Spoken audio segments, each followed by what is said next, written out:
What's up, guys and gals? My name is Splattercat, and we are here with mission number 4, Preparation for Battle World's Kronos. In the previous episode, we had finally finished off that pesky retaliation level. That thing had drawn out forever, and it looks like our offering is going to be considerably wetter here. I haven't played this mission, so we are going to be a tad blind. Let's get to our flavor text. Captain Hamill pops up, and he says, "Water, water everywhere." Well, actually, there are a few islands around as well, and it's those that count, or more precisely, the order in which we capture them. Some islands are more heavily guarded than others. There are one or two places where particular types of units might prove very useful. Well, you'll manage that, Commander. That was one of the most imprecise situational analyses I've ever been given. The captain straightens himself up a bit. Perhaps his demeanor was a little too casual. Apologies, Commander. Recon progress in the area can be at best described as fragmentary. We'll do our best with it. So let's have a look at some of these new units we've got. I'm going to assume that these are transports right here. Yeah, so that's a Poseidon, and these are both loaded up. It looks like they've got a couple... Looks like we've got a Cerberus in there. We've got both bandits and rangers. Okay. And this is the Barracuda. I had a teacher back in high school who drove a Barracuda that was super clean. It was his baby. I'm pretty sure if you kicked the tire on that thing, he would have gone on a homicidal rampage. But I'm not going to sugarcoat. I'm not going to pretend like it wasn't a badass car. It probably got like 2 miles to the gallon, though. It's one of those old cars that they basically built the entire chassis out of solid steel, and then they just gave it a really, really badass engine and assumed it would go fast. Let's see. It fires first when attacked. That's a pretty cool upgrade. So it looks as though his range is 5. Comes with a movement and a joker. So my guess is that he's like a bombardier. So that's what we'll use him for. This little guy right here, what is this? He's got 2 jokers, so if all things are linear, I'm going to assume that he's infantry. Range 1. He doesn't deal a ton of damage to naval units. Yeah, so that's basically a very fast-moving infantry unit, but on the ocean. These over here are also transport units he's holding at the moment, so he's just like my favorite dealer in town. Let's pull everybody into formation. Make a little bit of a line here so that our units are arranged in a fashion to where they can open fire if they need to. So we've created a grid. Over there, there's the first enemy. Let's have a look at our map. We're going to do a tad... The situational analysis was definitely lackluster on this mission. Down here, it looks like we've got a wide open beach to hit. I don't know how many islands there are precisely. It appears as though there's at least 3, assuming that that's a channel right there. This bigger island might be worth attacking. God. I don't know what we're up against. This is going to be a tough choice, and when they give you those decisions, I don't like it when missions are based on hit or miss analyses. So if you've got to take a chance... Oh, that's a bridge right there. Okay, so that works out. He can fire to that position. Where can he fire to? He can fire to there. Maybe figure out... I think his range is identical to our range. Yeah, his range is the same as that ship's. So I was hoping I could get a couple pot shots off on... What is that anyways? An air defense turret? Can it fire on anything on the ground? It can only shoot aerial units. It's weird that we have aerial defenses when we don't have aerial units as of yet, but we'll keep an eye on that for later. We've also got some deployment troops there. So we've got infantry, a bandit, a scout cycle. Alright, well, I guess the best way to play this out is we're going to want to focus on moving eastward this way with this block right here and sort of clearing out as much of this fog of war as we can to figure out where we want to deploy, what we want to use to deploy. What are these? Sea wolves. They can submerge. Most effective against ships. They can dive and move in submerged. And once they attack, they become exposed, so they can't engage in long combat. So these are surprise attack, kind of molester units. Let's go ahead and drop them under the sea, to quote Sebastian, because I know my fine literature. And it looks like they get a nerf to their movement if they're underwater, but we can use them as advanced scouts, even though they can't move very far. I would rather take this very, very slow than bum rush this entire thing and find out that I've gotten myself into a very, very poor situation. Let's end the turn, and we'll see what they come at us with.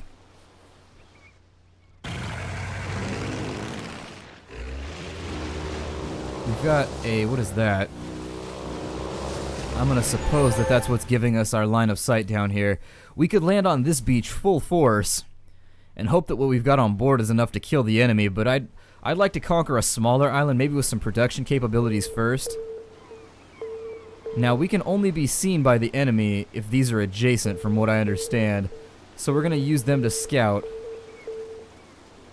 Looks like we've got a submarine's shelf right there, which is gonna keep us from going any further towards the land. That's very sneaky on the developer's part to keep us from scouting the land using all these units. And now we have to make a decision whether we want to seize the initiative right here and rush into a fight with all of these cats. It may be ill-advised. I'm gonna move out this way though, using only single moves. So we got a little island right there. Let's see if there's anything lucrative about it. If we can get ourselves a couple of production facilities and start crafting units for later, I get the feeling like this big area is a ruse. I feel like this is a red herring, this giant island.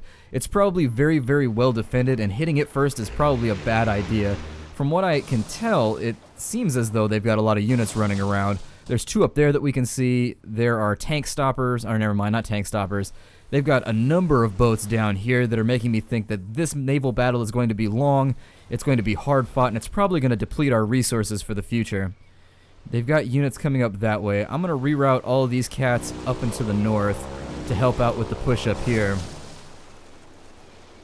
I want to treat this sort of like a pregnancy where we've just got one big push and then the whole thing will be over and done with. I really don't want to risk myself on any type of prolonged engagement, because when you've got limited units and you aren't sure as to the production capabilities of your enemy, it's always going to be in our best interest to avoid any type of naval combat that's going to lock us down for a long period of time. Let's move all these guys up here. In the interest of keeping all of my escort units safe, I'm going to move them up and away just in case these guys come around and make a little hook motion. Because losing units is probably a very, very bad plan for now. That should be just about everybody, except for these. We'll move those up. Alright, let's end the turn. The enemy has made the decision to push up on us with their scout units. I'm going to open fire. I don't know if that's attackable. We'll find out pretty shortly.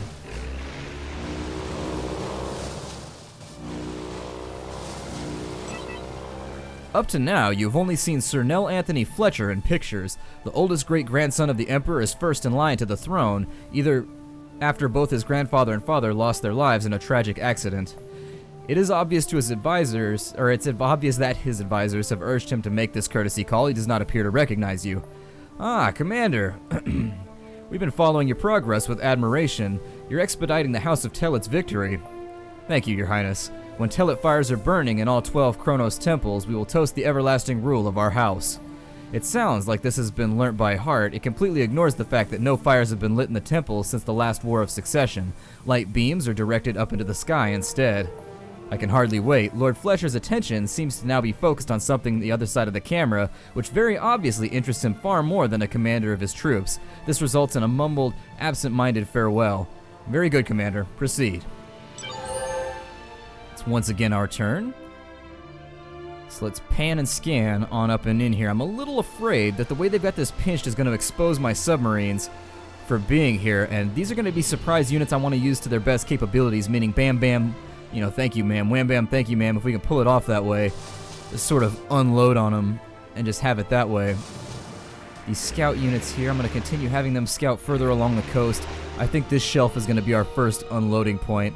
I prefer to get a small, easily contained landmass rather than one that seems to be pretty much endlessly sprawling and may cause a bigger problem for us. Let's get these escort units up and towards us, and we'll engage in this southern naval combat to handle some of these little units that are running up on us like they're hard.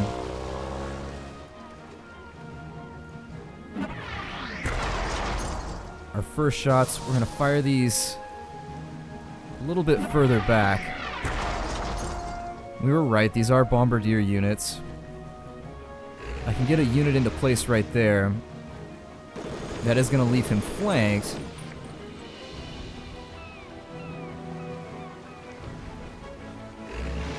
But at the same time, we can flank back to remove that bonus, hopefully. So that combat has been somewhat neutralized. They're going to be able to deal a little bit of damage. Their combat effectiveness hasn't been completely annihilated, but right now they're going to be dealing less damage, and if that's the best we can get at the moment, that's what I'll take. Take a look around with these little buggers. And if we can bombard onto the surface of this island and get rid of some of these units without actually having to deploy, I prefer that to a land engagement. So let's avoid a land engagement. I'm going to try and get all these guys lined up along the coast, and maybe we can rain down hellfire on them. These units are going to need to be dealt with. So I may pull these destroyers down this way, and we'll open up down here. Maybe that'll draw these guys down. There's no telling. Maybe I'll leave one guy up here just in case they leave themselves exposed during the fight, or to reinforce the landing. Might be a good plan too. But let's start getting some of these guys into position to land.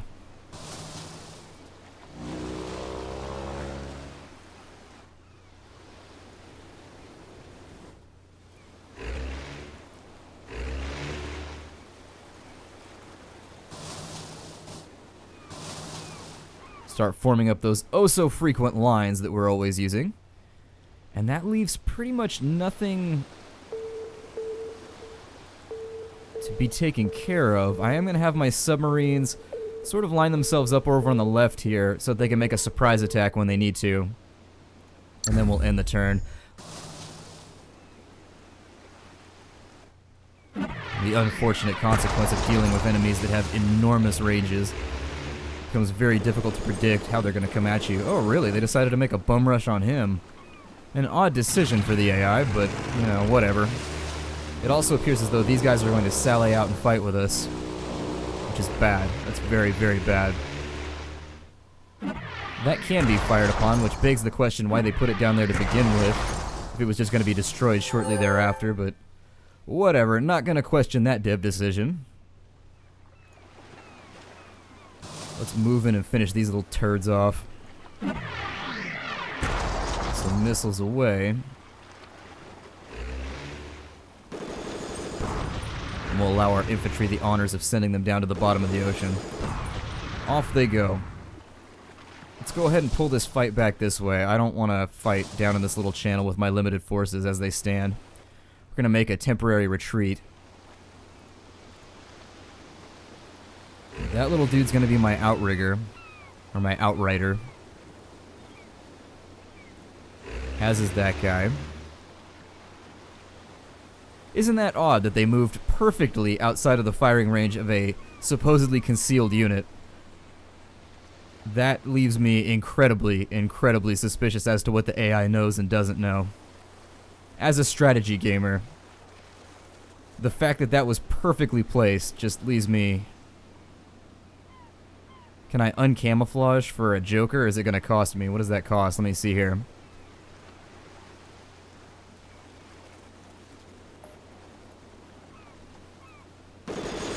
Well, we'll unload with fire from there. At which point, we're going to go for a direct kill on that unit, because these will retaliate, which only serves to make our next turn a little more lackluster. I'll move them into position so that on the next turn they can fire around, and we'll watch and see what these units do. If these units choose to move out of the range of these concealed units, we'll know that the AI is technically cheating by knowing our position.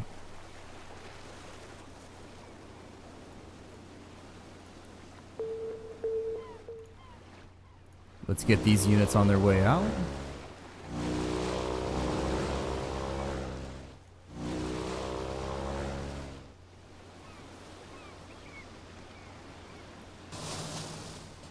Down here, we'll eliminate one of those destroyers. Down he goes. On the next turn, we should be set up to deal a considerable amount of damage to this little fleet. Maybe able to land and take the remainder of all this.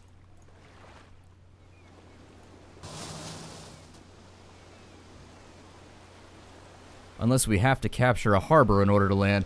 The game is not so clear a lot of the time as to where you can land with certain, like these right here. Can these only land in a harbor? How does this work? Let's have a look. It can only dock at harbors. Okay, so The game is clear about what the rules are on this, so we have to take a harbor. So I suppose the fight is on for this location down here. Let's take our hoverboats, though. We will hazard a landing off on this side.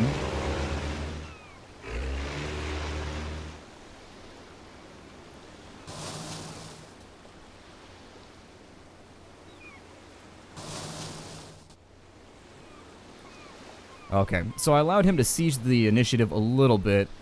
I feel like these subs are going to get exposed. Just knowing what I know about RTS games and the way that the AI likes to cheat with regards to hidden units and things like that. That first move, I was checking for it and we were on it. Let's end the turn. I'm going to try and play this a little bit quicker because I do feel like this series is dragging on and on and on. I was worried about that as a possible resolution. But then again, I'd rather have a useless transport unit get hit than one of my combat units, which is limited in its effectiveness right now. Or it is limited in its effectiveness after it is struck by, I guess, a crusading missile. Okay, they left themselves in range, so maybe that was just a coinky-dink. I'm gonna move everybody into position to annihilate this fleet this turn. There goes the first torpedo, and he's now sunk.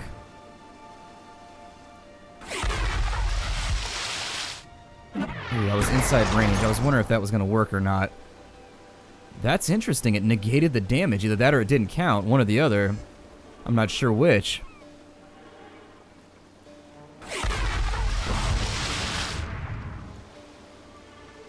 Since these are all outside of range, he's got a sub down there. Quantitatively, I'm not sure what he's able to level or to levy on this island, which always makes me very, very nervous. Let's go ahead and fire a missile at him. We'll move down and fire another. We'll send this unit out as a sacrifice to see what he's going to do here. And also to get a decent look at what units he's hauling around on this island. I don't see a lot of defenses, so we should be okay. I'm going to pull back and fire on that unit.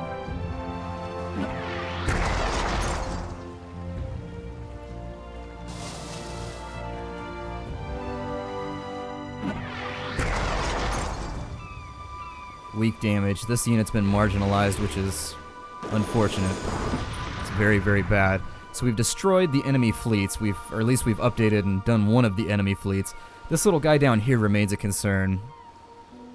However, I could potentially keep him from submerging by rushing him with one of my scout units, but instead I think I'll strengthen the line. And yeah, so it takes a Joker in order for them to camouflage, which is what I had expected, so it's not too much of a letdown. Let's continue moving all of these units back up to rendezvous with the main force.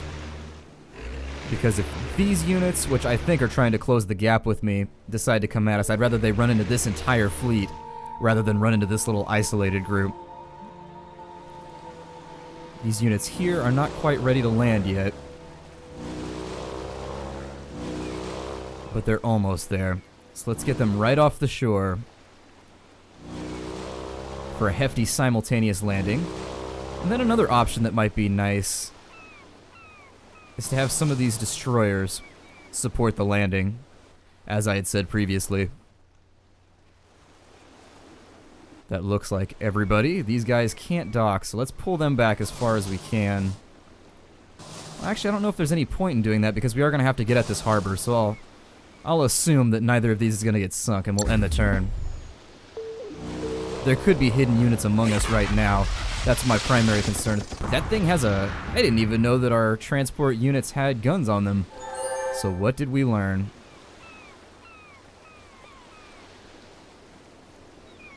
What's his range? Anything inside of that? Okay. So then let's make a point of moving some of these destroyers.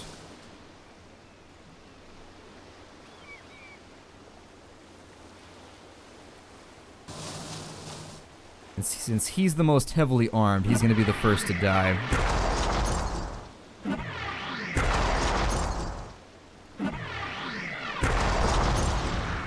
He doesn't have range, so we're just going to stick a torpedo on him.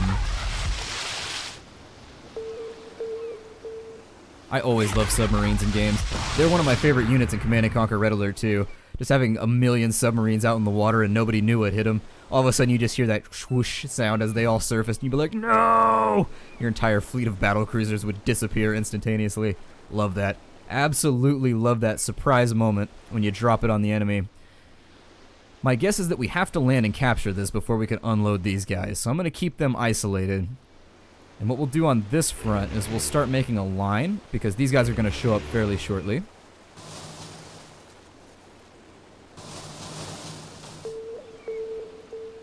And if I had a preference, I'm going to choose to be prepared versus being unprepared. Now then, I'm going to wait for the next turn to unload these, because all of these guys are going to assist the landing by dropping whatever missiles, bombs, and destruction they can on these units. Since we aren't on a time limit, like I feared we were in the previous episode, we'll just continue playing as we planned on playing. I'm going to make sure to leave a space in between them and the shore, because my guess is that these guys could get right next to them and unload on them with a little bit of fire if they wanted to. So now, what do we have? We have infantry. I want the infantry to land last, since they're the only units that can capture things. Oh my god, they gave me so much infantry. That may not be an option then. We'll unload them first.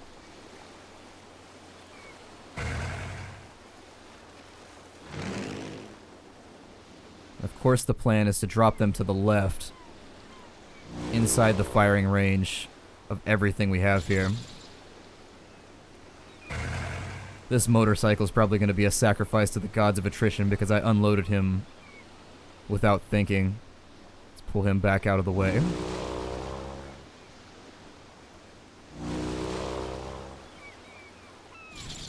Unload a little bit of infantry there.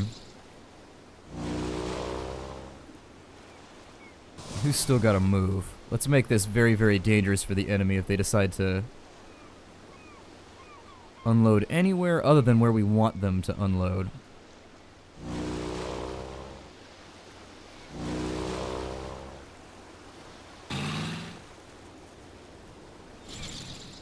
Alright, so we've landed fully on the first beach. Put a destroyer right there, and I feel like we've got a pretty good formation. I'm going to conceal these cats just in case anything else comes from this direction.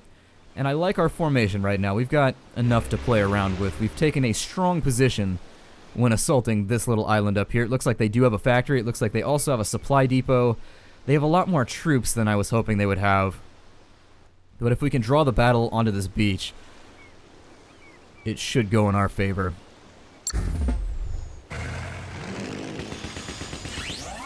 So as I suspected, that motorcycle is going to be a casualty.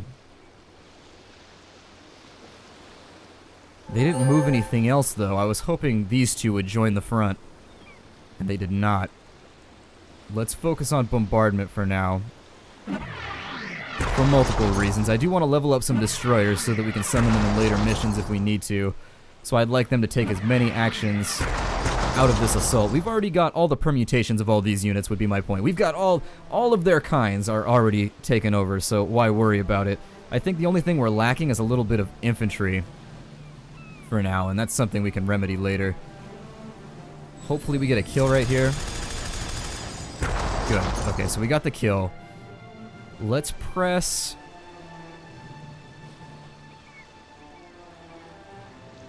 Let's press claims down this way.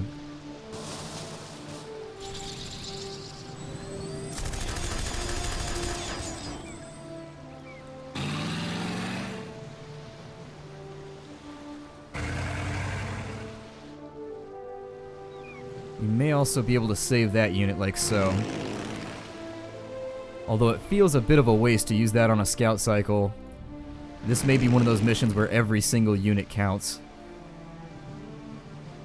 I could now press down to there, but I'm going to pull this infantry back instead. Because these units can be used, let me have a look one more time.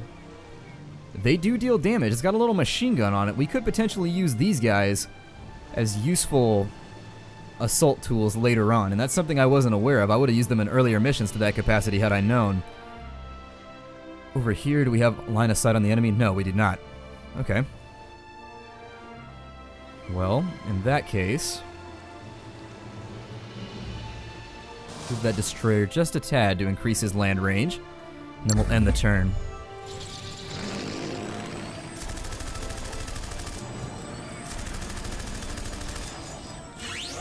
A little bit. Ah, they do have a secondary fleet. Good things to note. So we're going to have a big battle on our hands. I'm going to have to reroute a lot of these forces.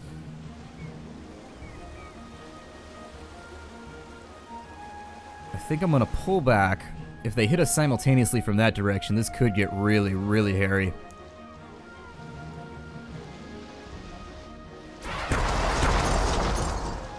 I'm going to have him spread around his damage a tad.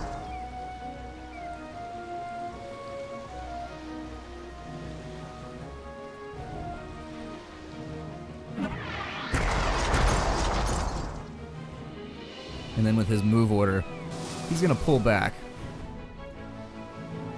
So with that one last burst, and then we need to pull them back for the naval conflict to come. Let's capture the harbor so that we can deploy more units, and also find out if there's anything stored in here. It looks like there is indeed one little landing craft that's been stored away for later. This unit, unfortunately, is not going to be able to support that assault, so let's pull him back. And we're going to tighten our formation a tad.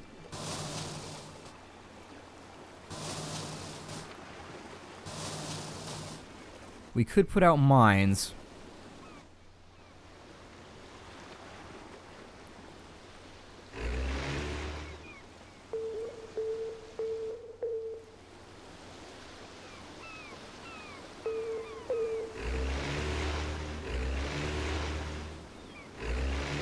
Okay, so our flank is exposed right here, but I think we've got a little bit of time to play with before all of these guys land on top of us. I wasn't expecting to be this pressed and have multiple combats going on, but we'll deal with it as things move along. It shouldn't be so bad. We are going to... How much do they deal to naval units? 4 to 5 damage. Yeah, nothing. Basically, nothing. They don't have a lot of HP either, which means in a prolonged engagement, they're going to end up at the bottom of the ocean. Or their hovercraft. They may float over the top slightly. They seem a tad more buoyant. We also have a final kill to put away down here, so I'm going to allow my infantry to get repaired.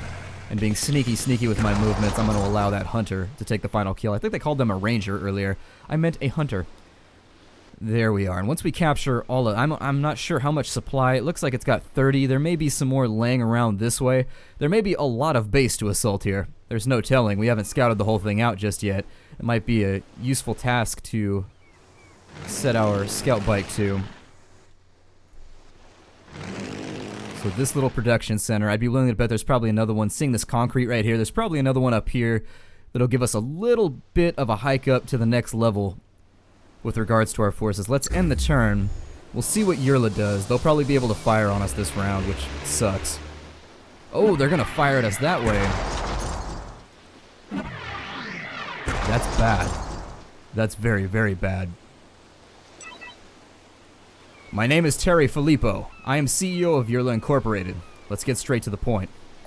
The Ura Incorporated CEO is the least relaxed person you have ever met. He appears to be constantly thinking 5 things simultaneously, and with the help of numerous electronic implants, this might actually be the case.